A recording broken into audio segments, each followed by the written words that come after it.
that in between your teeth on the first try, you will be set free immediately. Who would do that? Raise your hand. Who would try to grab that apple in between their teeth so that they could be set free? Who would do it? Raise your hand, please. There's only one problem, though. That cauldron has been boiling away for 4 to 5 hours now.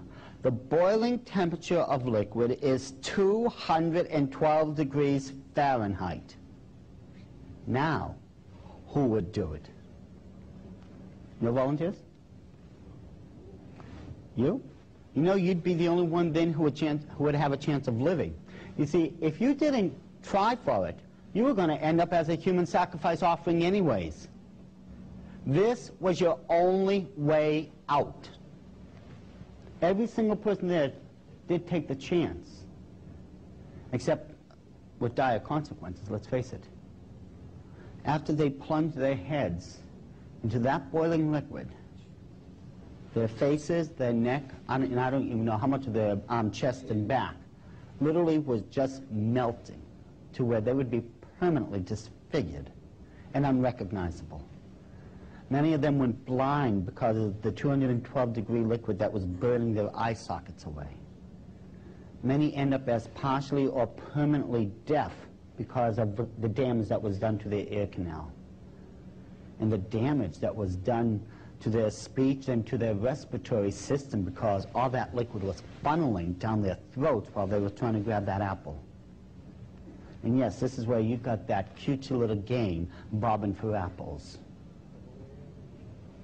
Now, if you did grab that apple on the first try in between your teeth, they held to their promise. They let you go. Some life afterwards. But if you didn't do it, they would throw you on the ground and behead you right there on the spot.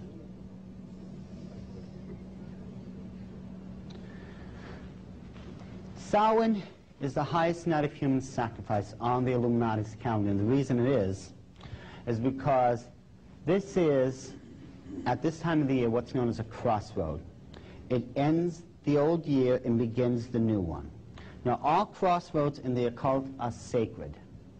Another example would be where the beach begins and where the beach ends and the ocean begins. That's a crossroad. That's considered a sacred spot. All crossroads are sacred. Now, during this time of the year, it is believed that those souls that had died from who knows how long ago, because the veil that's separated into third and fourth dimension are supposed to be at their thinnest, those departed souls can cross over and visit their loved ones for the night. But nothing guaranteed that these spirits would be benevolent. In order to keep these spirits in line, the Druids came up with these hideous masks and decorated their robes with all types of occult symbols to control these demonic spirits, if you would. And you know, this is where you get your costumes for trick-or-treating from. Let's face it, it comes straight with the mask and the outfit to this very day. And yet, we've allowed this into the church. I mean, be honest, people, before God right now, be honest. How many of you have ever gone to a Halloween party at a local church? Raise your hand. Be honest here. There's nothing wrong with it, I mean, as far as being honest goes. Now, the thing is, and I'm going to hear so much for what I'm about to say, but then again, let's face it, a lot of time the truth just isn't popular. Those people who go to a Christian church and have a Halloween party, they're open hypocrites. That's exactly what they are. And that's a tough thing for a lot of people to swallow. Because this is a fun thing. This is supposed to be nothing but fun. And yet, you know, there's actually a group that's actually worse than that. Many of the Celtic people, those in the tribes and the various clans, could not attend the Samhain festival and a lot of these religious holidays because of the distance that they lived away from these temple complexes. What they did, they would hold the exact same ceremony, except the Druid priests weren't able to preside over it. Instead of calling it Samhain, those Celtic warriors called it a harvest festival. Now, how many of us have ever gone to a church where there has been a harvest festival? Those people doing the harvest festival, they're the closet hypocrites. I mean, bad enough being open about it, but being a closet hypocrite about it, I mean, really. But that's exactly what's going on. We've given it this wonderful Christian air. We've even gone so far as to tell the kids, it's okay if you wear a costume that has Moses or Ruth or Mary or whoever. It is not all right. When the Bible said, learn not to do the way of the heathen, do you think God was just taking up space? We have got to make up our minds one way or the other to commit ourselves for Christ or not to. Those are the only two choices we have. Because when you look at the 3rd chapter of the book of Revelation, it talks about a curse that's upon our church age, and that's known as the Laodicean church age. The Laodicean Christians, for the most part, are just lukewarm at best. And those are fence walkers. A fence walker is just walking the mark, and he's not committing one way or the other.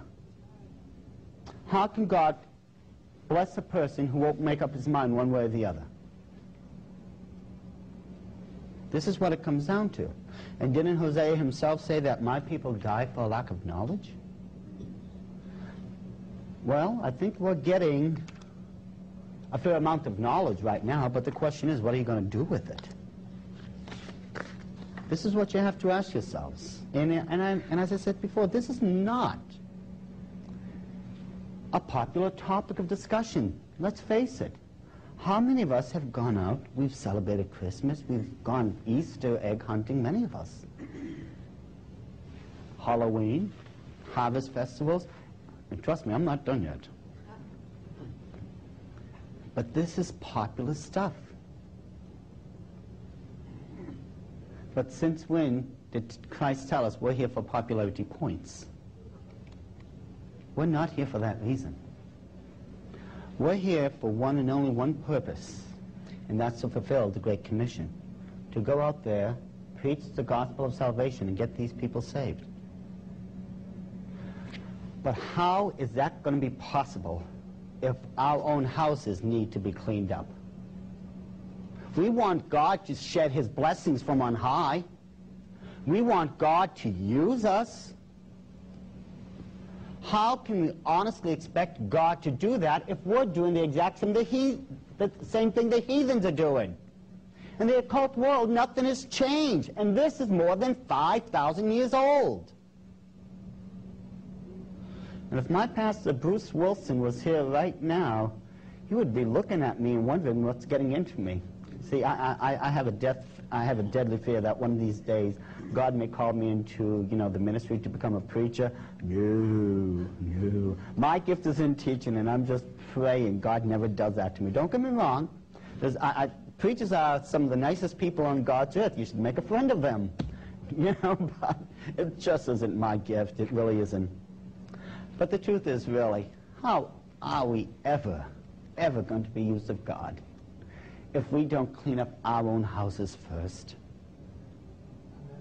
There is just so much that we, and again, here I go, people, that we would love to blame other people for doing. Oh, do you see what that person has done? Oh, don't go near, my children can't play with that girl because her parents or her does this and that. I think we should start pointing the finger here first. Christ said, don't worry about the little sliver of the mote that is in their eyes. Worry about the 4x4 that is in yours right now. Then you'll be able to see spiritually to help them. Now, what could possibly be so harmful or occultic about St. Valentine's Day?